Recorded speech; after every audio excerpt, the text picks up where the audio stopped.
오늘 말씀 보겠습니다. 요한복음 1장 이제 저희 단락을 제가 좀 순서대로 나가면서 좀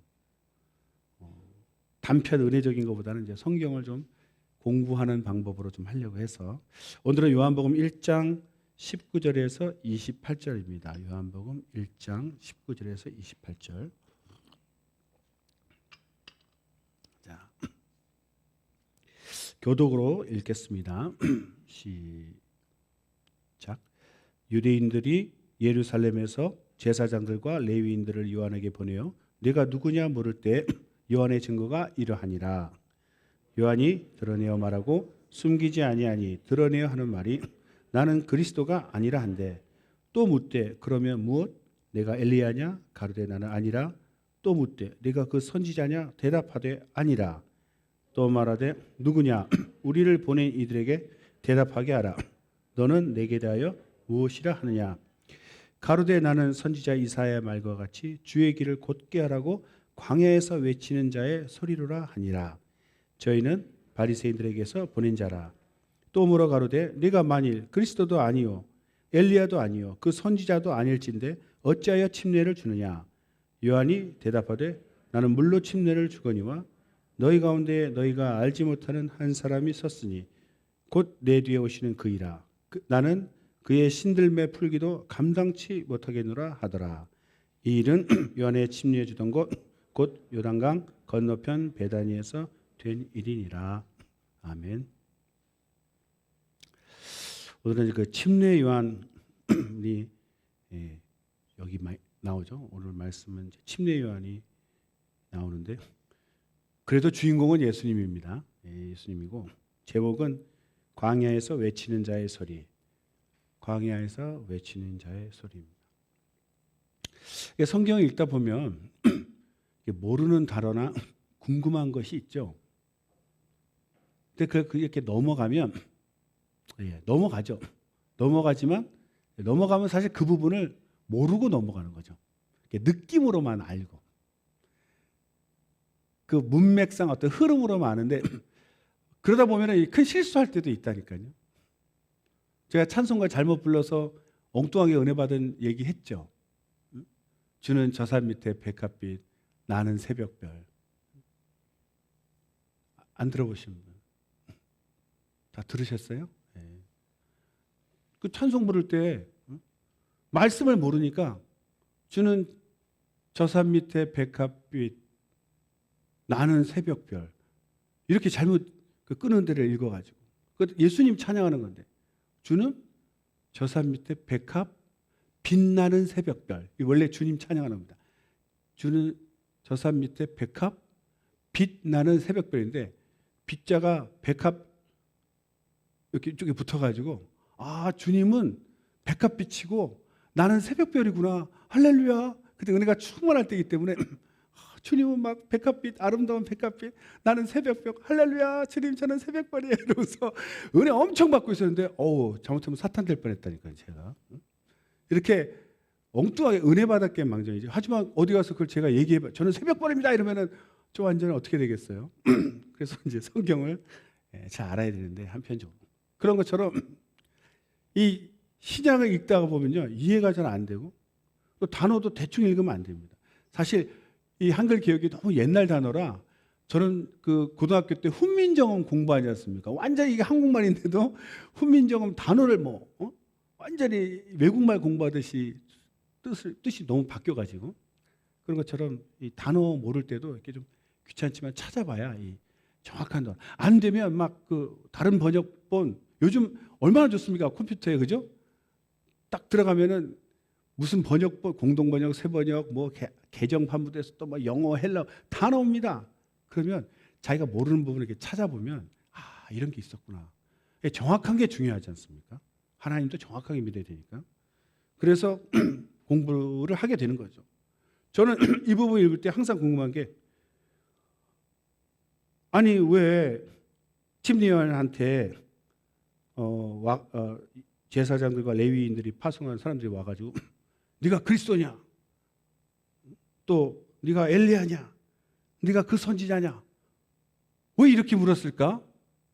그 선지자는 뭐고 엘리야는 전에 왔는데 있었던 사람인데 엘리야가 다시 오나? 죽었다가 죽은 사람이 다시 오나? 아, 죽음을 맛보지 않고 승천했으니까 다시 올 수 있다. 뭐 아무튼 이렇게 의문점이 생기지 않습니까? 그거는 이제 우리가가 아니에요. 제가 구약을 모르니까 이게 구약을 아는 사람은 이거 다 이해하는데 구약을 모르고 신약만 읽은 사람은 이 사람들이 얘기하는 것이 무슨 말인지 모르죠. 그래서 이제 공부를 하는 거죠. 공부. 여러분은 다 아시면 이제 좀 재미없겠지만 저는 모르니까 공부하면서 혹시 우리 성도님 중에 저처럼 모르는 사람이 있으면 도움이 되겠다 이런 생각을 하는 거죠. 왜 그리스도냐, 엘리야냐, 그 선지자냐 물어보면 그게 다 구약에 예언되어 있는데 일단 우리 침례 요한은 태어날 때부터 좀 남달랐지 않습니까? 신분이요 제사장 집안이었습니다. 그 누가복음 1장에 보면 사가랴와 아버지가 제사장 사가랴, 어머니는 이제 엘리사벳이죠. 그런데 그 제사장 집안에 그러니까 예전에는 그 직분이 다 이렇게 세습이 돼가지고 요즘은 세습 그런 말하면 안 좋아하지만 이렇게 옛날엔 그랬습니다.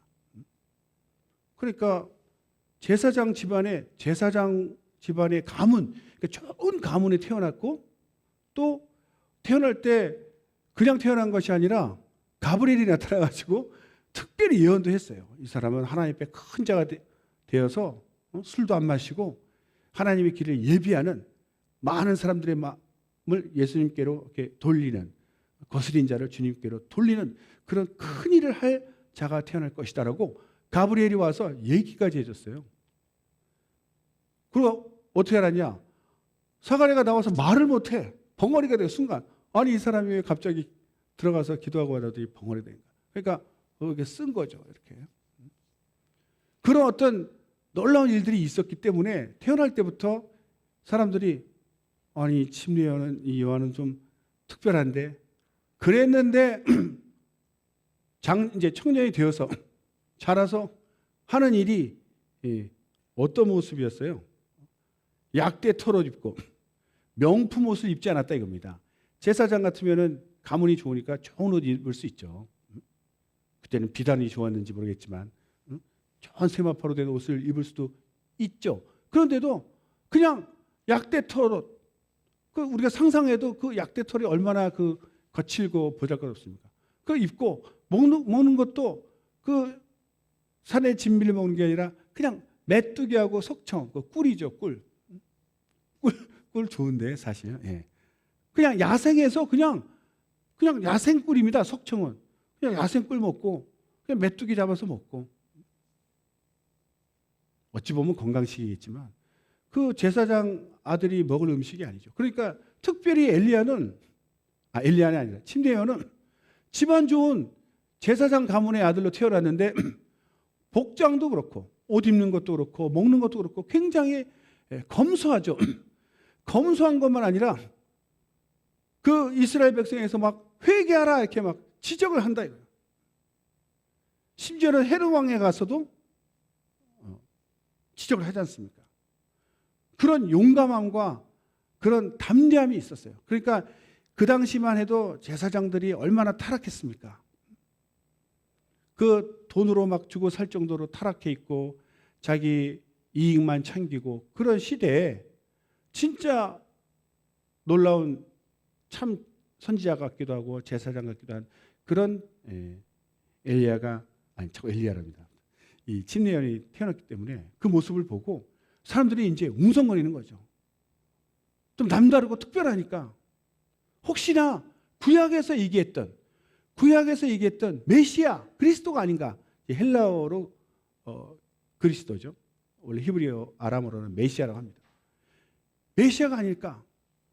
그런 이제 생각을 하고 그러면 이제 대제사장들이 긴장하는 거죠.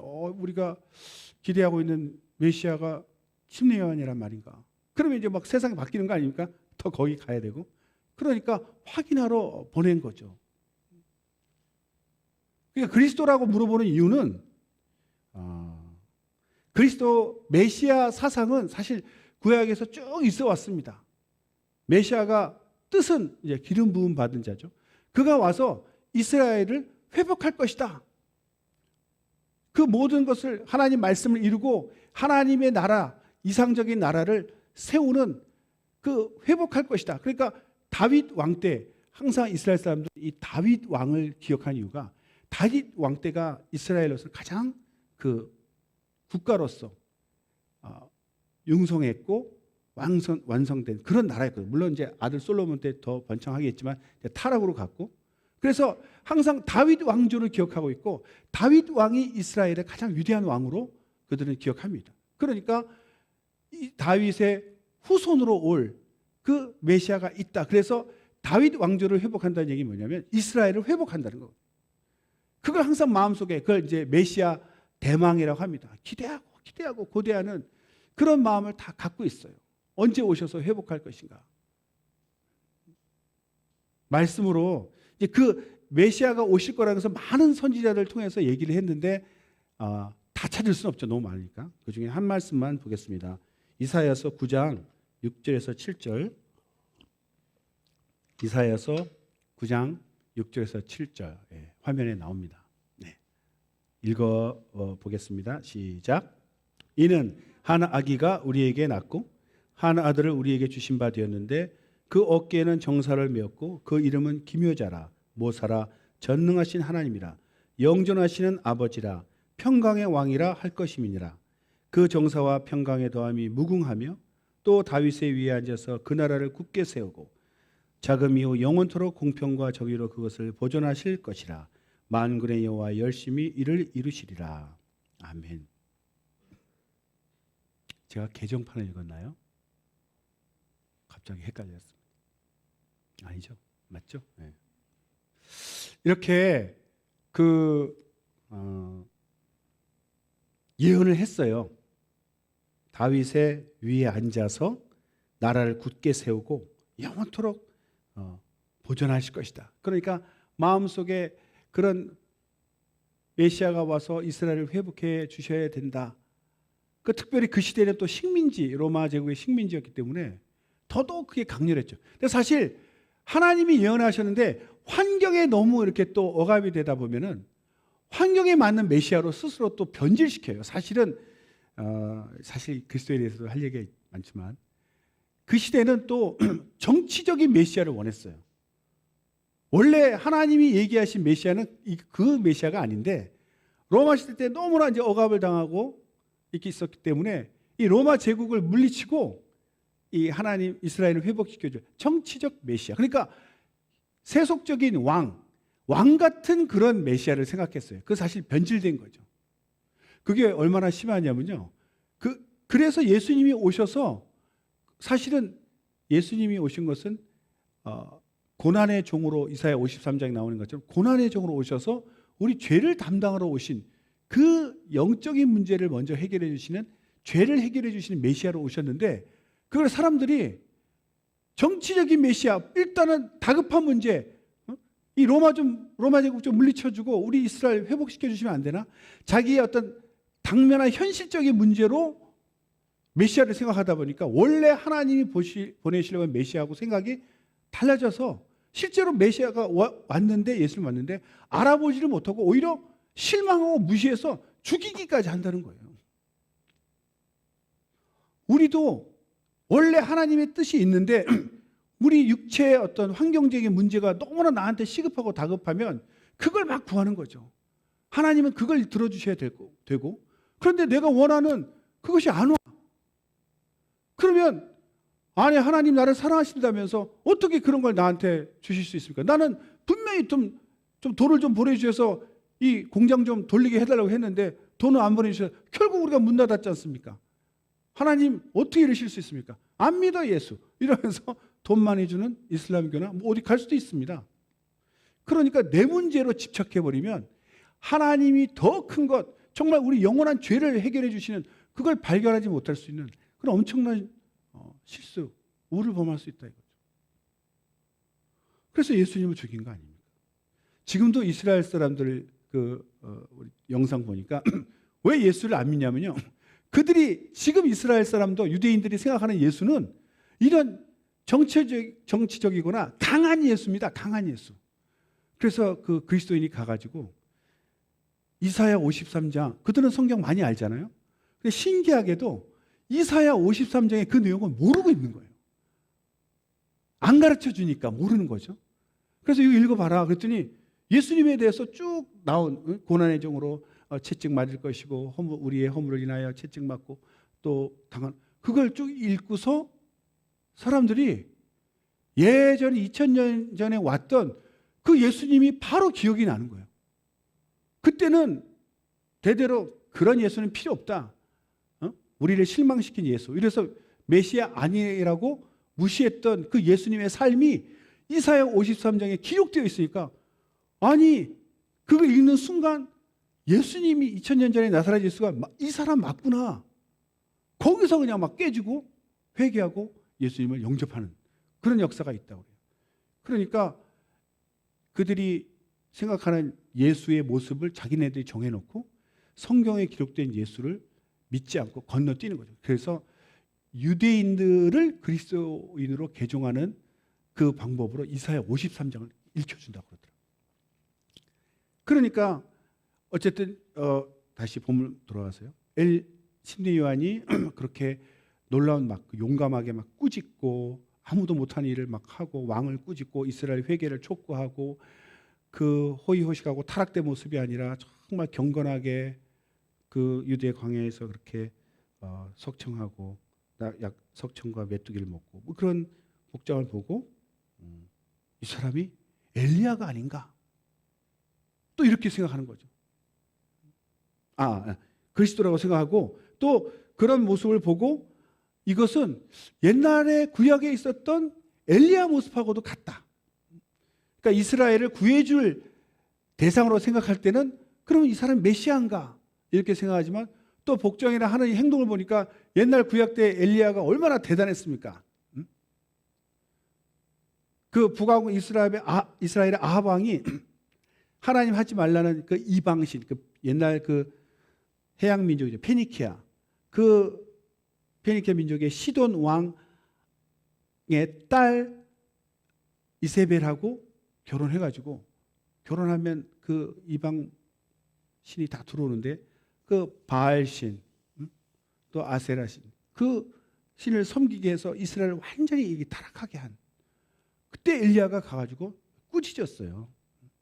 몇 년 동안 가뭄이 들 것이다. 당신의 죄로 우상 숭배해가지고 그래가지고 가뭄이 들었어요.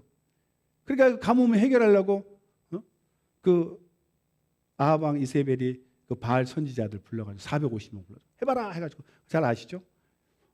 그 불 내리게 했는데 아무것도 안 내리지 않습니다. 근데 이제 엘리야는 한 번에 그냥 불을 내려서 싹 오히려 물까지 부어라 해가지고 물도 말려버리는 막 그런 이적을 행하고 다 처단하고 그리고 이제 비가 내려서 가뭄이 해결됐습니다. 그러니까 그 놀라운 그 왕에게 가서 꾸짖고 이적을 행했던 그 엘리야 모습과 또 유사하고 또 엘리야가 사실은 다시 온다는 예언이 있었어요.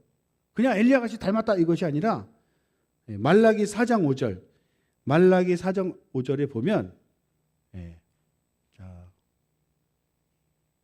말라기 4장 5절 방송시에서도 찾고 있습니다. 네. 자 시작. 보라 여호와의 크고 두려운 날이 이르기 전에 내가 선지자 엘리야를 너희에게 보내리니 이렇게 엘리야가 다시 온다고 돼 있어요. 사실은 이제 엘리야가 오는 건 아니죠. 그걸 어떻게 하냐면 그 누가복음 1장 17절에 보면 그 가브리엘 천사가 나타나서 아까 얘기했죠. 그냥 넘어가겠습니다. 엘리야의 심령과 능력으로 주 앞에 먼저 와서 아버지의 마음을 자식에게 거스르는 자를 의인의 슬기에 돌아오게 하고 주를 위하여 세운 백성을 준비하리라. 그렇게 가브리엘이 얘기했어요. 엘리야의 심령과 그 마음을 가지고 엘리야처럼 행동하는 그런 선지자가 예수님 앞에 올 것이다 먼저. 그렇게 가브리엘도 예언을 했어요. 물론 이제 사가랴가 들은 내용이지만 그 나중에 예수님도 마태복음 17장 11절에 보면 엘리야가 과연 먼저 와서, 엘리야가 왔습니까? 제자들이 물었을 때 엘리야가 과연 먼저 와서 모든 일을 회복할 것이다 얘기를 하셨어요. 예수님도 침례 요한은 엘리야다 이렇게 얘기했어요. 그러니까 죽은 엘리야가 왔다는 게 아니라 엘리야 같은 그 일을 하러 온 자 침례 요한이 맞다 얘기하셨어요. 실제로 침례 요한은 뭐라 그랬습니까? 네가 그리스도냐? 나는 그리스도가 아니다. 엘리야냐? 아니다. 그 선지자? 아니다. 계속 아니다 그랬죠.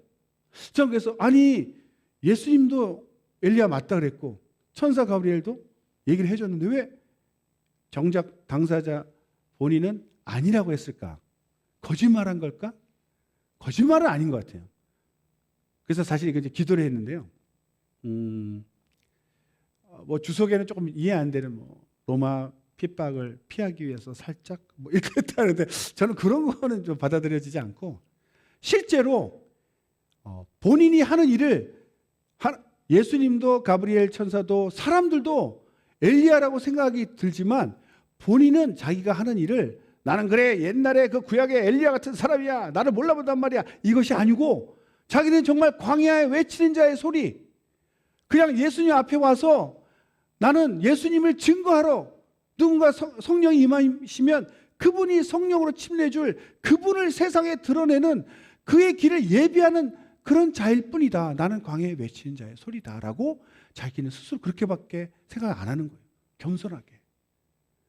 자기는 그냥 하나님께로부터 받은 사명을 감당했을 뿐이고 사람들이 그렇게 아는 거죠. 자기 스스로 나게 엘리야라고 생각하지 않은 거죠. 거짓말을 한 게 아닙니다. 그리고 세 번째, 네가 그 선지자냐? 이렇게 물을 때도 그 선지자가 누굽니까?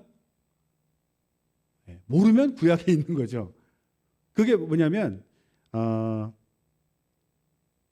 모세와 같은 선지자가 올 것이라고 신명기 18장 15절에 예언을 했습니다. 제가 읽어드릴게요. 신명기 18장 15절에 어떤 말씀이냐면 내 하나님 여호와께서 너희 가운데 내 형제 중에서 너를 위하여 나와 같은 선지자 하나를 일으키시리니 너희는 그의 말을 들을지니라. 이렇게 예언을 했습니다. 그러니까 모세와 같은 선지자가 올 것이다. 실제로 구약 시대의 가장 대표가 누굽니까? 모세와 엘리야 아닙니까? 그러니까 예수님하고 그 나타나서 얘기한 사람도 모세, 율법의 대명사, 엘리야, 선지자의 대명사. 그러니까 사람들은 정말 이 침례요한을 보고 그 선지자, 모세와 같은 선지자가 올 것이다. 그 선지자가 이 얘기죠. 모세와 같은 선지자 사람이 나올 것이다. 그 예언되어 있었으니까. 그리고 엘리야의 심령으로 올, 또 엘리야가 다시 오리라. 주님 길을 예비하기 위해서. 그러니까 사람들은 당연히 메시아인가? 메시아가 아니라면 엘리야인가? 다시 온 거? 아니면 모세와 같은 그 선지자인가? 그걸 이제 확인하러 온 거죠. 그 셋 중에 한 명이라고 한다면 메시아는 하나님이라는 소리고 또 두 모세나 엘리야는 얼마나 이 유대인들이 높이는 사람입니까? 그 중에 한 명이라고만 그렇다라고 얘기하면 대우가 달라지는 거예요. 완전히 이제 뭐 이스라엘을 떠받들겠죠. 그런데 신기하게도 그렇게 얘기하지 않았습니다. 나는 그냥 메시아도 아니고 그리스도도 아니고 엘리야도 아니고 그 선지자도 아니다. 나는 단지 광야에서 외치는 자의 소리다. 이것도 사실은 이사야 40장 3절에 나와 있습니다. 이사야 40장 3절은 뭐냐면 외치는 자의 소리여 이르되 너희는 광야에서 여호와의 길을 예비하라. 사막에서 우리 하나님의 대로를 평탄하게 하라. 이미 다 예언된 거예요. 그러니까 이 침례 요한도 자기는 광야에 외치는 자의 소리, 곧 예수님의 길을 예비하는 자다. 자기의 소명을 그렇게 밝힌 거예요. 이걸 통해서 우리가 뭘 알 수 있냐면요. 하나님의 일을 하면서 이렇게 성령 충만하니까 그렇겠죠? 이렇게 겸손할 수 있을까? 사람들이 이렇게 물었을 때 셋 중에 하나만 내가 찍어도 자기 신분이 정말 기본적으로 제사장의 아들인데 바뀔 수 있지만 아니요. 그는 여전히 약대 토롯을 입고 메뚜기와 석청을 먹으면서 하나님의 길을 예비하는 회개의 물침례를 베풀던 그 일만 했습니다. 처음에 이제 이렇게 묻고 나니까 다 아니라 그러니까 갑자기 또 질문을 바꾸죠. 네가 그리스도도 아니고 엘리야도 아니고 그 선지도 아닌데 왜 네가 침례를 주느냐 또 따지거든요. 왜 따지냐면요. 이 물침례에 대한 이 침례에 대한 유대인들의 생각이 있습니다. 그러니까 이것도 에스겔서와 스가랴에서 다 나와 있는데요.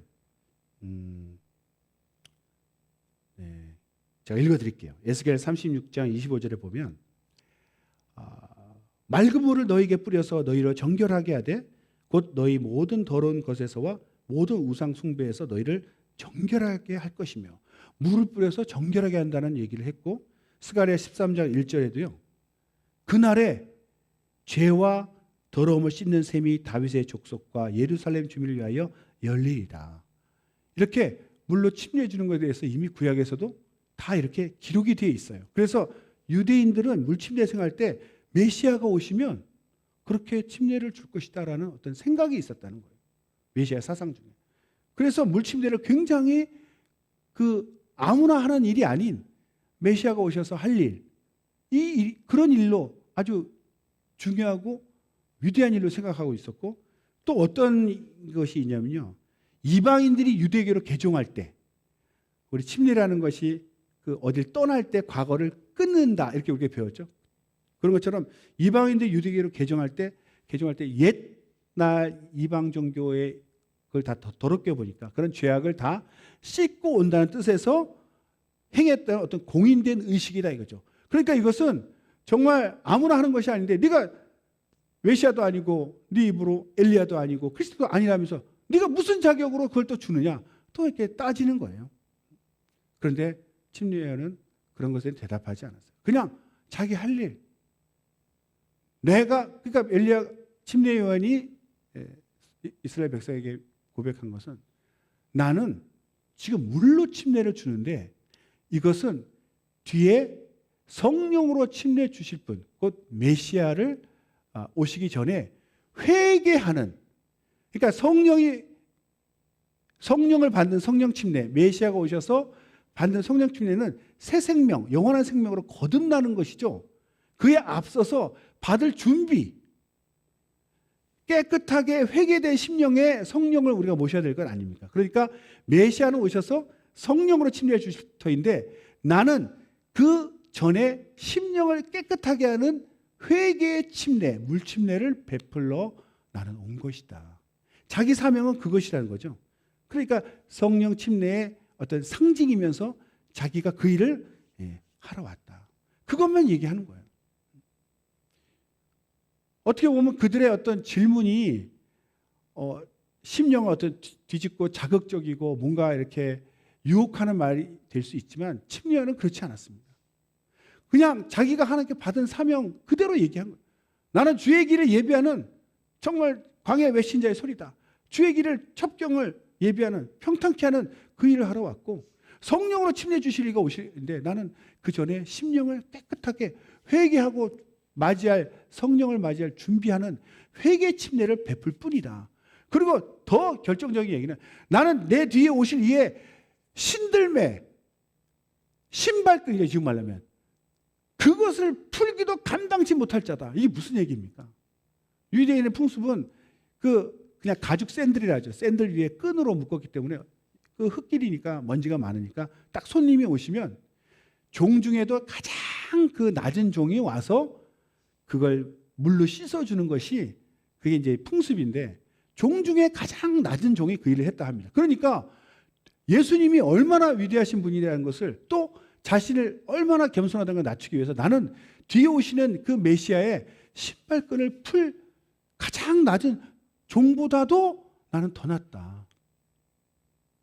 그런 종 직분도 감당 못할 나는 그런 자다. 나는 그걸 감당치 못할 자다. 그러니까 침례요한은 알고 있었어요. 하나님 메시아가 얼마나 위대하고 높으신 분인지 자기는 그에 비하면 얼마나 작은 자인지. 사실 예수님은 침례요한을 엄청 칭찬했습니다. 엘리야라도 했지만 지금까지 온 선지자 중에 가장 위대한 선지자라고 칭찬했어요. 그런데 칭찬받은 엘리야 본인은 자기는 자랑하지 않았어요. 나는 예수님의 신발을 끈조차 풀 수 없는 그런 자다. 나는 종 중에 가장 낮은 종의 축에도 끼지 못하는 나는 그런 낮은 자다. 그렇게 겸손하니까 세상 모든 유혹을 이기고 오직 주어진 대로 정말 제사장 아들의 직분 그 누릴 수 있는 모든 걸 다 버리고 약대토록 석청 메뚜기 그런 보잘것없는 옷과 보잘것없는 음식을 먹으면서 그러나 외모는 그랬지만 하는 일은 아무 그 제사장들이 하지 못하는 그런 일을 했지 않습니까? 그 당시 제사장들은 벌써 세속적이기 때문에 로마 정권에 탁 붙어가지고 어떻게 하면 자기 목숨 연명하고 이 부귀영화를 누릴까 해서 완전히 하나님의 제사장, 하나님의 일하는 제사장이 아니라 그 로마 제국 황제에 빌붙어서 자기 목숨 연명하고 그 부귀영화 누리려고 그들과 타협한 그런 제사장 아닙니까? 완전히 다르죠. 잘못된 거 보고 막 꾸짖고 왕을 향해서도 꾸짖고 왕을 향해서 꾸짖는다는 건요. 하나님이 꾸짖으라 했기 때문에 꾸짖을 수 있어요. 가장 세상에서 높은 자가 왕이라는 자인데 왕을 꾸짖는다는 얘기는 하나님만 하실 수 있는 얘기 아닙니까? 그러니까 이 선지자는 자기를 생각하는 것이 아니라 자기가 하나님 앞에 받은 사명을 감당하는 거예요. 그러니까 왕이 인정 안 하면 그 말을 듣고 회개하면 자기는 살 수 있지만 네가 뭔데 나한테 인간으로 보고 죽이면 바로 죽는 거예요. 선지자는 그러니까 하나님의 일을 하는 자지만 목숨을 걸고 하는 자 아닙니까? 지금도 우리가 타락하면 그렇게 되는 거예요. 하나님 앞에 자기 받은 일을 해야 됩니다. 하나님과 나와의 관계, 하나님 앞에서 내 모습, 하나님 앞에서 내가 어떤 직분을 받았는지 그 일만 하면 돼요. 당신 왜 이런 일 하는 거예요? 사람 소리가 중요한 게 아니야. 내가 받은 일이 뭔지 알고 그 길만 가면 되는 겁니다. 그럼 하나님이 그를 칭찬하세요. 높이십니다. 그런데 세속적인 사람은 권세 있는 자, 실력 있는 자, 그런 사람 밑에 줄 서서 거기에 붙어서 거기서 뭔가 얻어내고 자기가 높은 자 옆에 가까이 가면 자기도 마치 높은 자인 것처럼 그렇게 자기를 그런 자에게 붙이는 거죠. 아니, 좋습니다. 높은 자에게 붙고 싶으면 진짜 하나님께 붙으세요. 가장 높은 하나님께 줄을 대세요. 근데 왜 하나님 보지 못하고 눈에 보이는 세상 권력자에게 줄을 대서 자기가 뭔가 그 옆에서 으쓱거리고 그렇지 않았습니다. 우리가 침례 요한을 이렇게 보고 침례 요한을 통해서 오히려 얼마나 침례 요한이 예수님을 높였는가, 자신을 낮췄는가, 그럴 수 있는 능력은 바로 성령 충만이죠. 모태로부터 성령 충만하다고 예언된 사예요. 대단하죠. 잉태됐을 때부터 성령 충만했기 때문에 그는 그렇게 가난하게 검소하게 산의 진미를 누리지 않아도 전혀 그런 거에 개의치 않았습니다. 그리고 죽음을 두려워하지 않았기 때문에 왕에게도 이스라엘 백성에게도 과감하게 하나님 말씀을 대언했어요. 꾸짖었다 이거죠. 하나님을 떠난 백성들에 대해서. 그래서 하나님이 예수님이 침례 요한을 칭찬하신 것입니다. 그래서 우리가 우리 자신을 돌아볼 때 내가 성령 충만한가? 세상을 초월해서 하나님 일에 집중하고 사람들의 이목을 초월해서 오직 하나님이 나를 불러주시고 나를 사랑해 주셔서 맡기신 일에 내가 정말 충성을 다하고 있는가? 우리 눈에는 오직 예수님만 보이시기를 예수 이름으로 축원합니다. 할렐루야. 기도하겠습니다. 정말 내가 성령 충만하면 겸손하게 되고 예수님만 높이 보이게 됩니다. 내가 성령 충만하여 침례 요한처럼 정말 주의 길을 예비하고 하나님만 높이는 나는 광야에 외치는 자의 소리만 될 수 있는 그런 겸손한 자가 되게 해달라고 예수의 한 번 부르기도 하십니다. 예수여!